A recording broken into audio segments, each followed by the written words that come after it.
What is up, guys? Welcome on back to the news with TK. And Congresswoman McIver just learned a valuable lesson. Don't assault ICE agents at a detention facility. I wasn't sure if LaMonica was going to actually charge this congresswoman, which she should have been charged. I mean, the video, it looks like she's pushing and elbowing, interfering, and that's 100% interfering at a minimum in police activity. Felony assault, I think she ends up pleading to the misdemeanor, or they end up working out some kind of deal. But let's roll the intro and get into some insight on what's going on with some of the video today.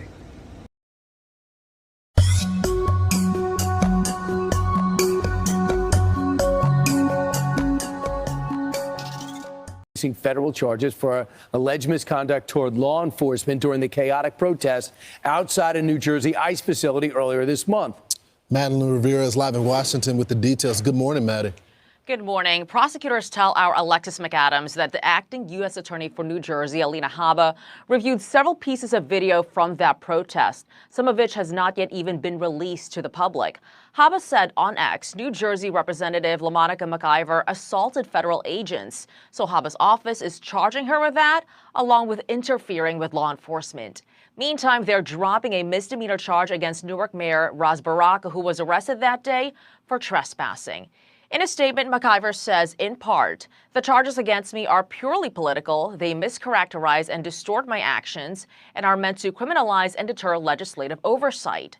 She says federal agents were the ones who escalated the situation when she and 3 other Democratic members of Congress went to that ICE facility, Delaney Hall. DHS says video shows her shoving and body slamming an officer. You can see her there in the red. McIver, however, denied that. We were simply there to do our job, therefore oversight visit, and what you're watching in the video, and we don't have all of the body cam, and we hope that all of the body cam is released. It was very difficult to watch that happen, but absolutely, I did not body slam anyone.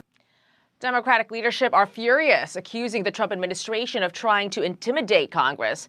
House Minority Leader Hakeem Jeffries says the criminal charge against Congresswoman LaMonica McIver is extreme, morally bankrupt, and lacks any basis in law or fact. He says members of Congress are legally allowed to show up at any federal facility unannounced to conduct oversight. And that's notable because DHS says the entire scuffle could have been avoided had the representatives followed protocol and given 24 hours notice ahead of their visit.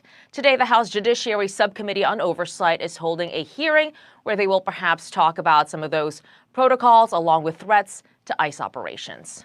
Lawrence Ainsley. Earlier this month, Border Czar Tom Holman joins us right now. So, Tom, I said initially this was the right call. I'm glad they conducted the investigation. They didn't overcharge, but they didn't undercharge as well. What's your reaction? Well, I said from day one, you cross that line, we're going to ask for prosecution. You cannot support ICE. Shame on you. You can push back against President Trump's immigration agenda. Whatever, you can protest, but you cannot cross that line. You can't knowingly impede a law enforcement officer, ICE officer. It's a crime. You can't knowingly conceal and harbor an illegal alien from ICE. You cannot, commit criminal trespass at our facilities and endanger our employees. And you certainly can't put hands on an ICE agent. So, she's going to have to pay the consequences for doing what she did. She broke the law, and we're going to hold her accountable. Tom, doesn't this send a message, though, to also the activists as well? If she wanted to conduct oversight, she could have scheduled an appointment, arrived there, and they would have gladly showed her the facility, just like they did for our own Rachel Campos Duffy. But she showed up with a mob, and they assaulted the cops. Exactly. This is politics. This is politics over public safety, politics over common sense. I mean, that facility is one of the finest facilities in this nation. And when ICE will give a review to any congressperson or any news station wants to come in a facility, come on and look. We have the highest detention standards in the industry. that facility puts to shame any other facility in the state of New Jersey, any state or local facility. This facility puts it in shame because of the detention standards are so high. Anybody that looks at any of our facilities will say, well, that was a waste of time because these detention facilities are actually really well built, really well maintained. Detention standards are highest in the industry. So come on and look at it. But you can't break into the facility. You can't force your way into the facility. And again, you can't put hands on an ICE employee. We're not going to tolerate it. So I think Tom Holman is right. You know, a lot of people don't like the guy. They say he's too brash or he's a quote unquote asshole. But I think he's just doing his job. And look, you can say whatever you want about, oh, people are just coming here for a better life. And yeah, okay, I agree with that.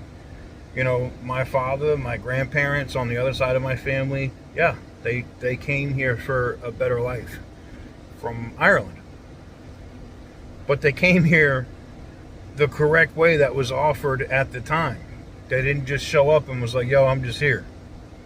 It's not how that works. And I think, at least on the Democrat side, you lose a lot of public support with that because the people they're picking as like their poster childs,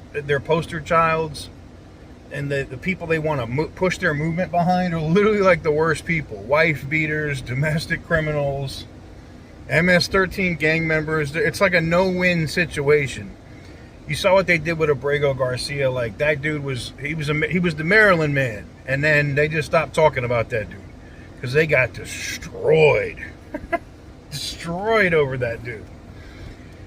I don't know, man. I just, at this point, I feel like I got to call the Democratic Party the party of L's. They should just call it the L party because they're holding L after L after L. And one of their congresswomen, you know, Congress people getting federally criminally charged, it's another L. Let me know what you guys think in the comment section down below. Give the video a big thumbs up if you like what I do. Hit the subscribe button if you haven't already. And as always, stay petty, my friends.